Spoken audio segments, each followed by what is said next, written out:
Hello everyone, welcome to education flair by Jyoti. आज के इस वीडियो में आप सभी के लिए ईवीएस पेडागोजी के कुछ मोस्ट इंपॉर्टेंट क्वेश्चन लाई हूँ, क्योंकि आपको पता होगा कि जो ईवीएस का पेपर होता है आपका 15 नंबर जो है इसमें ईवीएस सब्जेक्ट से पूछा जाता है, जिसके लिए हमें 3rd to 6th तक की एनसीईआरटी पढ़नी है। साथ में 15 नंबर का पेडागोजी से पूछा जाता है, तो हम पेडागोजी कुछ दिन तक अब कवर करेंगे ताकि ये वाला जो 15 नंबर है इसमें आप 15/15 गेन कर सके। इस टाइप से मैं पढ़ाऊँगी आपको। यहाँ पे कुछ क्वेश्चन लेके आई हूँ। क्वेश्चन के माध्यम से ही जो इम्पॉर्टेंट जैसे कि कॉन्सेप्ट होंगे उसमें यूज़ हुए होंगे, हम उनको भी सीखेंगे यहाँ पे, ताकि आने वाले क्वेश्चन के लिए हम प्रिपेयर हो सकें अगर उस कॉन्सेप्ट से दोबारा पूछा जाता है। और सीटेट में जो कॉन्सेप्ट है वो अक्सर जो है रिपीट होता रहता है। कैसे क्या पढ़ाई करनी है पूरे 1 मंथ की स्ट्रेटजी के लिए मैं एक वीडियो डाली हुई हूँ, जिसको आप सभी ज़रूर देख लीजिएगा। आप सभी के लिए कंपलसरी है वो वीडियो देखने के बाद आपको पता चलेगा क्या गलतियां हैं जिसको नहीं करनी है, इतने सारे स्टूडेंट फेल क्यों हो रहे हैं, और आगे आने वाले समय में जो भी मतलब आपके पास टाइम बचा हुआ है 1 मंथ का, इसमें पढ़ाई हमें कैसे करनी है, क्या गलतियां नहीं करनी है, जिससे आप 100% पास होने की तरफ जाएंगे। चलिए क्वेश्चन नंबर 61 से स्टार्ट करते हैं। अगर आप हमारे चैनल को सब्सक्राइब नहीं किए हैं तो कर लीजिएगा। आपका क्वेश्चन है, एक शिक्षिका ईवीएस शिक्षण के लिए, जो ईवीएस शिक्षण है इसके लिए शिक्षिका क्या कर रही है, अपने विद्यार्थियों के साथ तुल्यकालिक सिंक्रोनस संप्रेषण का चयन करती हैं। यही करना चाह रही हैं। फिर है, निम्नलिखित में से वह किसे चुनेंगी। इस क्वेश्चन का आंसर देने के लिए सबसे पहले आपको जानना पड़ेगा जो ये सिंक्रोनस है और साथ में कम्युनिकेशन है। कम्युनिकेशन का मतलब आपको पता होगा कि जिसे हिंदी में संप्रेषण बोला जाता है, ये इसमें अपने बातों को, अपने विचारों को किसी के साथ शेयर करना। कोई इस देश में, इंडिया में है, वो अमेरिका में किसके द्वारा, ये जो आपके डिजिटल वाला ज़माना है इसके थ्रू बात कर रहा है, संप्रेषण कर रहा है, कम्युनिकेशन कर रहा है। तो यही बोल रहा है कि इसका संप्रेषण का चयन करना चाह रही हैं वो क्लास में तुल्यकालिक। तो फिर क्या होना चाहिए, इसमें से कौन से ऐसे मटेरियल्स हैं, कौन से ऐसे प्रोसेस हैं जिनको वो संप्रेषण के लिए, कम्युनिकेशन के लिए चुन सकती हैं। Phone call, pre recorded video. Phone call तो है, लेकिन जो यहाँ पे दिया है प्री रिकॉर्डेड वीडियो, पहले से रिकॉर्ड किया हुआ वीडियो। संप्रेषण का तो वो अर्थ होता है कि हम भी किसी के साथ बात करें और वो भी कि हमारे साथ बात करे, तो ये होता है, दोनों का साथ साथ में चलता रहता है कम्युनिकेशन। हम कह सकते हैं ये संचार का एक माध्यम होना चाहिए। इसमें जो भी हम ऑप्शन चुनेंगे उसमें सारे संचार के माध्यम होने चाहिए जिसके थ्रू हम कम्युनिकेशन कर सकें। तो अगर प्री रिकॉर्डेड वीडियो मतलब कि पहले से रिकॉर्ड किया हुआ वीडियो, तो ये गलत है। Email, social media post, phone call, इसमें जो सोशल मीडिया पोस्ट है ये नहीं है। कोई पोस्ट कर दिया इसका मतलब ये नहीं है कि मैं अपनी बातें उसके सामने रख पा रही हूँ, वो रख पा रहा है, तो ये भी नहीं होगा। इसकी वजह से, ये इसकी वजह से नहीं होगा। त्वरित संदेश, ब्लॉग में भी कहाँ कम्युनिकेशन हो रहा है, टेलीकॉन्फ्रेंसिंग में तो हो रहा है लेकिन इसमें नहीं हो रहा है, ब्लॉग में। फिर है 4th वाला का ऑप्शन देखिए यहाँ पे, वीडियो कॉन्फ्रेंसिंग। जो वीडियो कॉन्फ्रेंसिंग है, वीडियो कॉन्फ्रेंस आप करते ही हैं, 2-3 लोग मिलके करते रहते हैं। ऑनलाइन चैट सेशन, अगर आप ऑनलाइन किसी के साथ चैटिंग कर रहे हैं तो भी तो वो अपनी बातें बता रही है, आप अपनी बातें बता रहे हैं, तो वही है, ये ऑनलाइन चैटिंग वाला भी हो जाएगा। साथ में फ़ोन कॉल्स, इसमें भी कम्युनिकेशन होता है। तो ऑप्शन नंबर 4th वाला यहाँ पे सही हो जाएगा ईवीएस को पढ़ाने के लिए। साथ में एक चीज़ और आप जानिए, जो ईवीएस होता है, एनवायरमेंटल स्टडीज़ होता है, इसको पढ़ाने के लिए जो वैज्ञानिक होता नहीं, एक्सपेरिमेंट वगैरह होते हैं, वो भी इसमें ऐड किया जाता है। इस चीज़ को नोट करिएगा, मतलब दिमाग में रखे रहिएगा। दूसरी बात, अगर इसका पूछा जाए जो ईवीएस है इसमें क्या क्या चीज़ें सबसे ज़्यादा होनी चाहिए, अगर ईवीएस की क्लास है कोई, मान लीजिए आपकी, उसमें सबसे ज़्यादा क्या होना चाहिए, कौन से टाइप से पढ़ाना चाहिए, क्या यूज़ करना चाहिए, तो पहला आपका हो जाएगा डिस्कशन मेथड, जिसे हिंदी में बोल सकते हैं वाद विवाद, ये विधि होनी चाहिए। दूसरा है आपका अनुभव, दूसरा आपका आता है अनुभव, जिसमें आप एक्सपेरिमेंट करवाएंगे, जो मैं बोली थी वैज्ञानिक विधि से पढ़ाया जाता है। अनुभव होगा, कहानी भी लिख सकते हैं, अनुभव व कहानी। और तीसरा जो होता है वो होता है तथ्य एवं सूचना।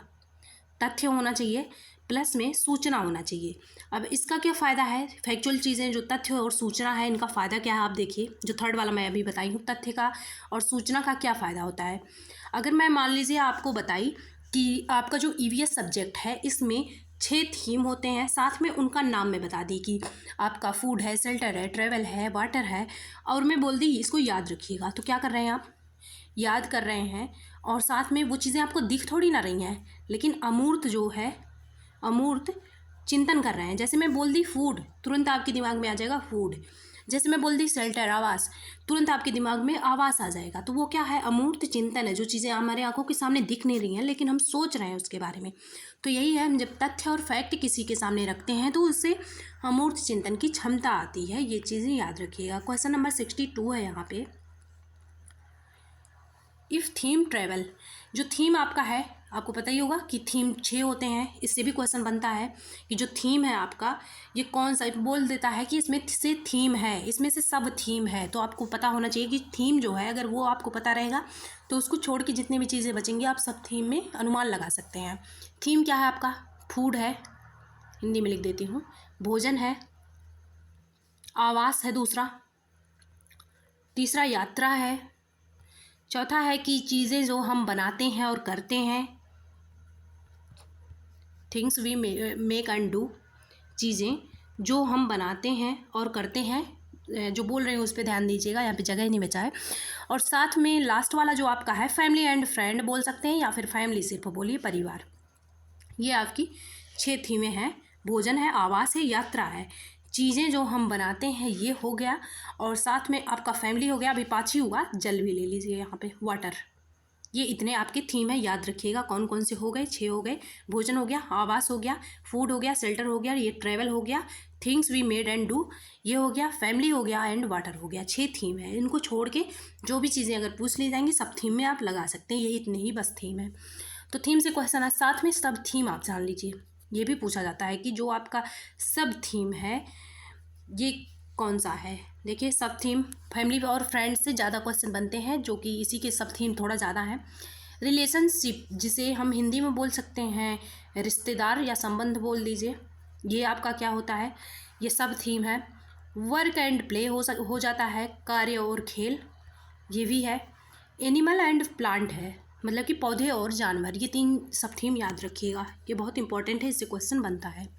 If theme travel, travel theme से क्वेश्चन बना है। रेलवे स्टेशन डेफिसिट, यहाँ पे क्या है, संसाधन के रूप में यूज़ किया जा रहा है। रेलवे स्टेशन को ईवीएस में एक संसाधन के रूप में यूज़ किया गया। किस थीम में?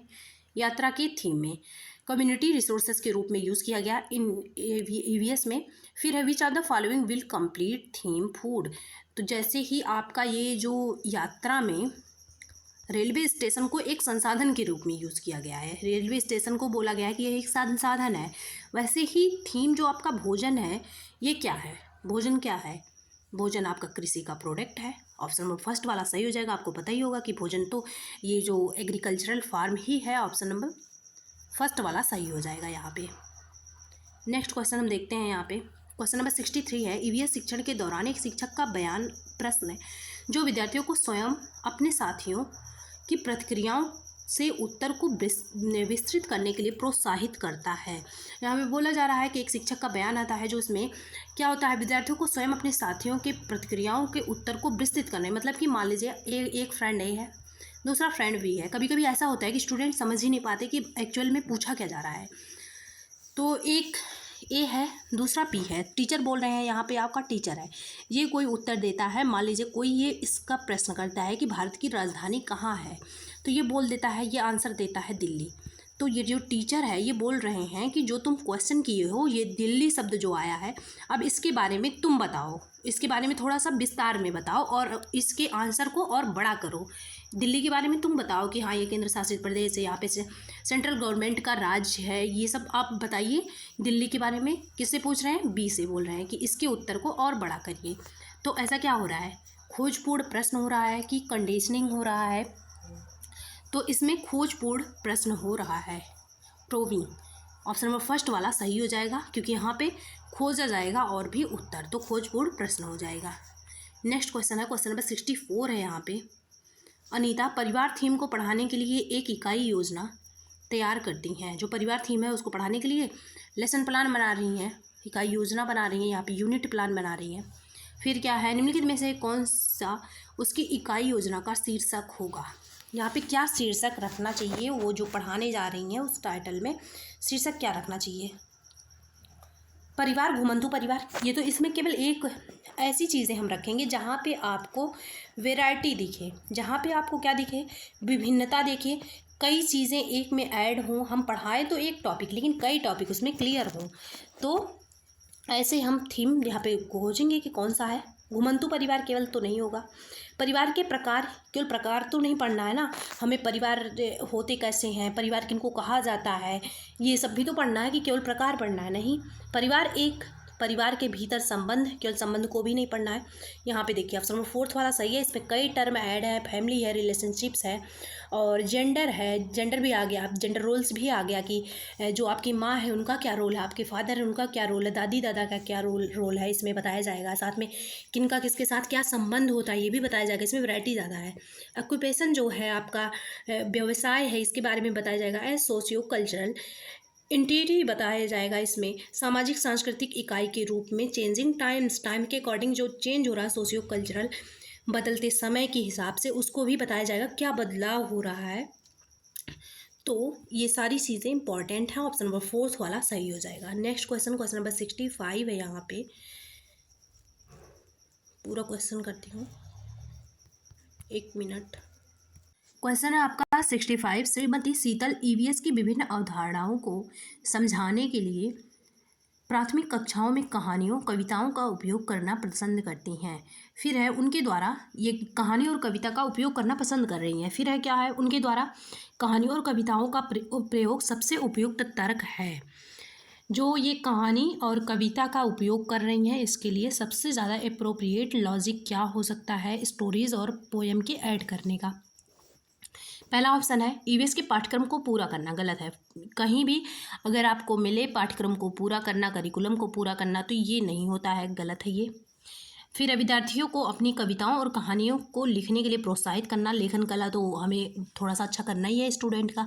फिर विद्यार्थियों को भाषा और संस्कृति में विविधता के लिए जागरूक बनाना, ये तो बिल्कुल सही है, जागरूक तो बनाना ही है।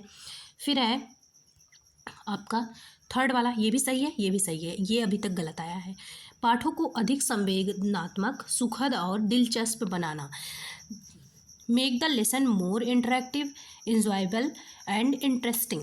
तो ये तो बोला ही गया है, आपका जो एनसीईआरटी 2005 है, इसमें बोला गया है कि लर्निंग विदाउट बर्डन होना चाहिए, बच्चे के ऊपर बोझ सा नहीं लगना चाहिए, इंटरेस्ट के साथ उन्हें पढ़ाना है, खेल खेल में शिक्षा देनी है। तो ये भी सही है, BCD इसमें से सही है। ऑप्शन नंबर ए वाला, थर्ड वाला सही हो जाएगा, BCD थर्ड वाला। नेक्स्ट क्वेश्चन नंबर 66 है आपका, निम्नलिखित में से कौन सा विकल्प कक्षा 1 से 5 तक ईवीएस पढ़ाने का सबसे मुख्य उद्देश्य हो सकता है। Which of the following option is a major objective of teaching EVS from classes 1 to 5। देखते हैं, ऑप्शन को पढ़ते हैं। चलिए, यहाँ पे पहला ऑप्शन है स्वतंत्र रूप से व्यवहारिक क्रियाकलापों को करने के लिए कौशल प्राप्त करना। फिर है विद्यार्थियों को मिडिल स्तर पर विज्ञान पढ़ाने के लिए, ईवीएस की बात हो रही है, ये भी गलत है। फिर है विज्ञान विषय की मूल अवधारणाओं की गहन समझ, ये भी कोई पर्पज़ नहीं है क्योंकि 1 से 5 तक के बच्चे हैं, यहाँ पे बहुत डीप नॉलेज हम पर्पज़ नहीं ले सकते। और यहाँ पे स्वतंत्र, एकदम स्वतंत्र भी नहीं कर देना है।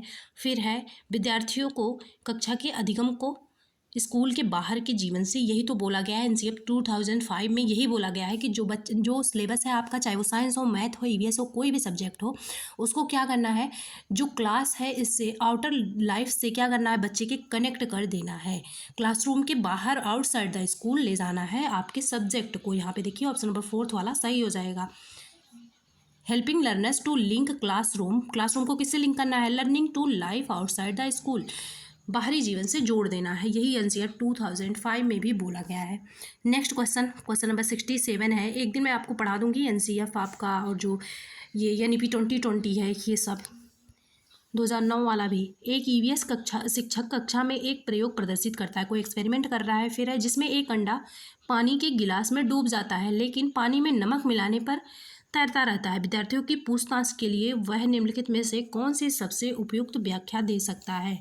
जब उसमें नमक डाल देते हैं तो क्या हो जाता है, वो तैरता रहता है लेकिन उसके पहले वो डूब जाता था। क्योंकि आपको पता होगा कि जब तैरता है कोई भी, मान लीजिए वस्तु है, ये आपका वाटर है, वाटर के ही कलर का ले लेते हैं, ये आपका क्या है, वाटर है, एक कॉन्सेप्ट जान लीजिए, ये आपका वाटर है और ये कोई आपकी थिंग है, वस्तु है। ये इसमें तैर रही है, ये तब तक ही तैरेगी जब तक कि इसका जो घनत्व है, इसका घनत्व इस पानी के घनत्व से क्या होगा, कम होगा। मतलब कि इसका घनत्व ज़्यादा होना चाहिए।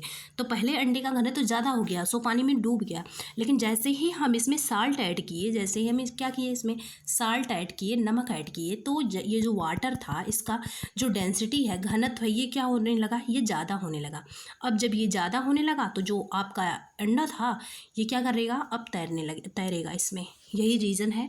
अब इस चीज़ के लिए, इसमें पूछताछ करने के लिए सबसे सही क्या हो सकती है, बच्चे अगर पूछ रहे हैं ऐसा क्यों हो रहा है, तो इसमें सबसे ज़्यादा सही क्या है, प्रत्येक विद्यार्थी को पानी में, प्रत्येक विद्यार्थी के साथ हम नहीं ऐसा कर सकते हैं डालकर स्वयं निष्कर्ष निकालने थे, ऐसा नहीं है, क्योंकि बच्चे खुद पूछ रहे हैं, उन्हें नहीं पता है क्या हो रहा है। ये पानी के घनत्व के कारण अंडा तैरता है, ऐसा जैसे कि ये सही है, लेकिन क्या बोला जा रहा है कि इसमें बच्चों को समझाना है।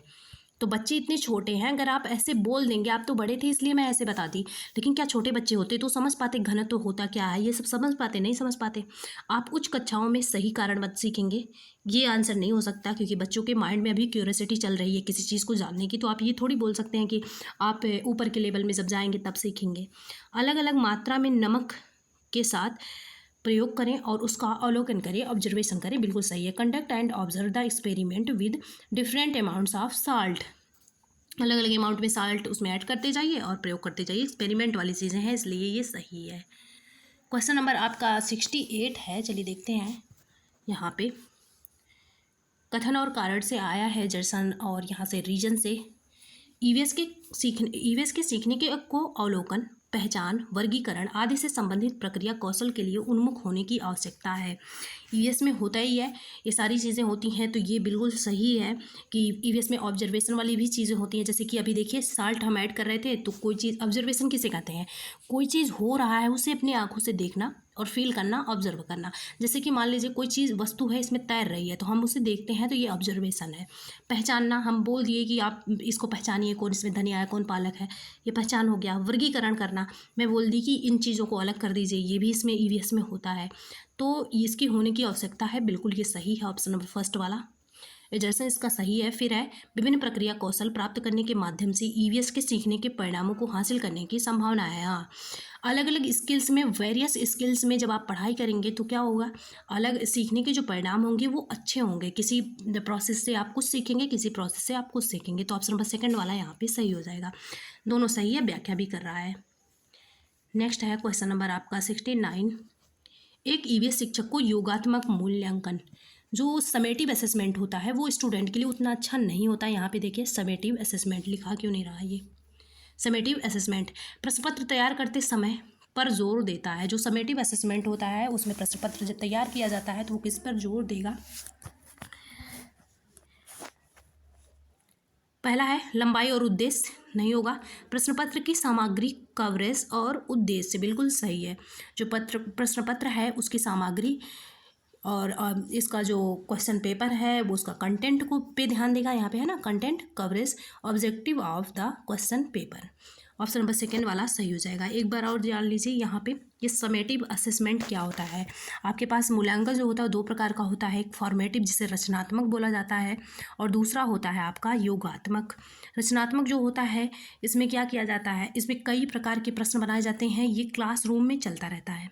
मैं पढ़ा रही हूँ, मैं कुछ पूछ ली तो ये रचनात्मक आकलन हुआ। ये क्लासरूम में सीखने के लिए आकलन होता है जो रचनात्मक होता है। हम जैसे मान लीजिए मैं पढ़ा रही थी, मैं आपको बोली, मैं भी आपको थीम पढ़ाई थी ना, मैं बोल दूँ कि ये बताइए मैं कौन कौन सा थीम बताई थी, आप सभी उसका आंसर दें, तो ये क्या हो जाएगा, ये रचनात्मक हो जाएगा, क्योंकि मैं पढ़ाते टाइम ही पूछ रही हूँ। वहीं जब मैं मान लीजिए जब आपका सीटेट का एग्ज़ाम होगा उस टाइम पे जब एग्जामिनर पूछेगा तो वो क्या हो जाएगा, योगात्मक हो जाएगा। जब पूरा टोटल तैयारी हो चुकी है साल के अंत में, हम वार्षिक परीक्षा भी एग्जाम्पल ले सकते हैं। वार्षिक परीक्षा जो योगात्मक मूल्यांकन है, इसके लिए ट्रिक जान लीजिए। योगात्मक मतलब सब कुछ जब योग हो जाएगा लास्ट में तब योगात्मक मूल्यांकन होगा। क्वेश्चन नंबर 70 है, कक्षा थर्ड के विद्यार्थियों के लिए ईवीएस में निम्नलिखित में से कौन सा सीखने का परिणाम नहीं है, अधिगम प्रतिफल नहीं है इसमें से। अच्छे और बुरे स्पर्श पर अपनी राय व्यक्त करना, फिर है देखे गए अनुभव के लिए मुद्दों पर आवाज़ उठाना, समाज की प्रथाओं से संबंधित करना, जैसे संसाधनों के स्वामित्व में भेदभाव। तो यही वाला ऑप्शन हो जाएगा सही, क्योंकि यहाँ पे भेदभाव वाली चीज़ें आ रही हैं और सही नहीं है पूछा जा रहा है। तो भेदभाव जहाँ पे होगा, डिस्क्रिमिनेशन होगा, वहाँ पे वो ऑप्शन सही हो जाएगा। कहीं पे ग्रेड देना, कुछ टर्म है याद कर लीजिएगा, सेकंड ऑप्शन यहाँ पे सही है। ग्रेड देना ये भी गलत होता है, नहीं जब पूछा जाए तो ये आंसर सही हो जाएगा। लेबलाइजेशन बच्चों का करना, लेबल देना, ये भी गलत होता है।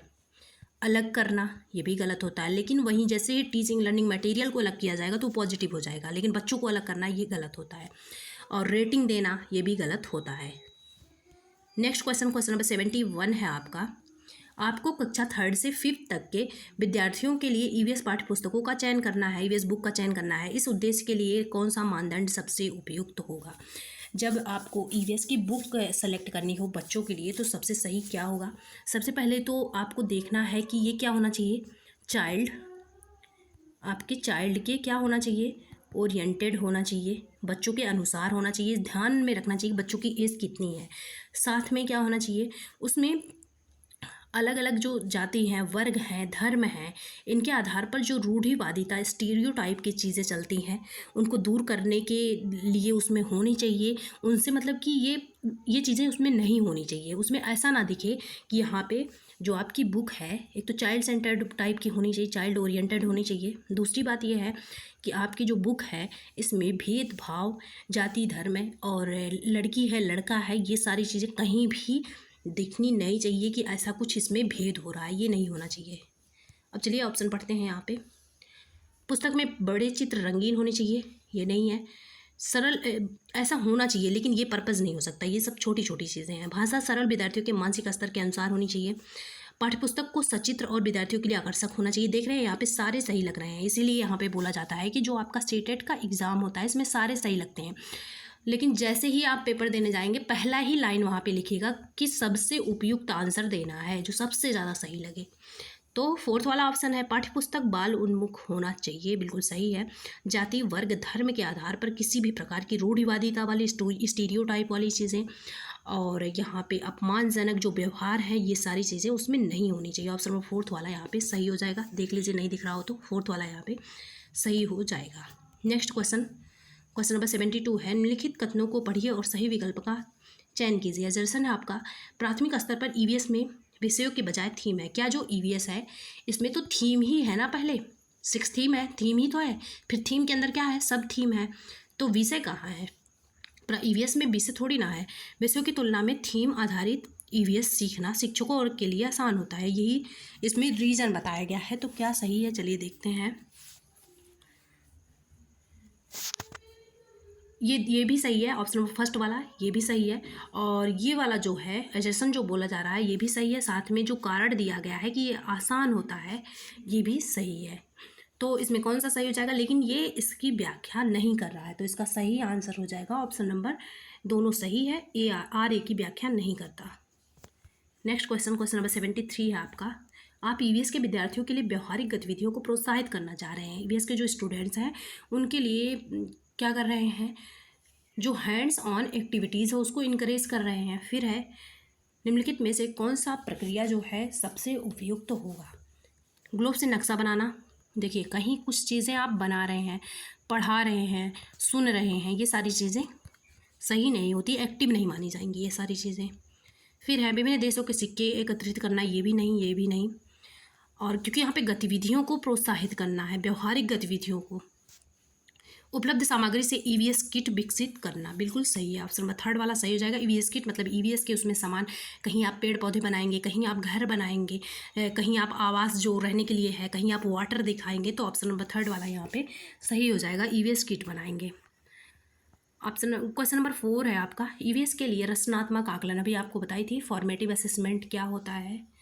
ये होता है अधिगम के लिए आकलन, एक तो होता है, दूसरा अधिगम के रूप में आकलन होता है। ये अधिगम के लिए आकलन उस टाइम पे बताई थी, सीखने के लिए हम ऐसा कर रहे हैं, असेसमेंट फॉर लर्निंग। आपको पता होगा कि जो आकलन होता है, मूल्यांकन होता है, 3 टाइप्स का होता है। एक ये होता है, ये नहीं होता, ये नहीं होता, एक ये होता है, एक ये होता है, एक ये होता है। अधिगम के सीखने के लिए आकलन होता है, सीखने के रूप में आकलन होता है, जो कि क्या होता है, फॉर्मेटिव असेसमेंट का पार्ट है। वहीं जो सीखने का आकलन है वो आपका समेटिव असेसमेंट हो जाएगा, जिसे हम क्या बोलते हैं, योगात्मक मूल्यांकन। सीखने का आकलन मतलब ये है कि जितनी चीज़ें आप सीख लिए उसका एग्ज़ाम लेना। तो वो क्या होता है, ईयरली एग्ज़ाम होता है, मतलब कि सब कुछ सीख लिए, सब कुछ ज्ञान को अब आप अपने अंदर योग बना लिए, इसीलिए योगात्मक आकलन सब बात में होगा लास्ट में।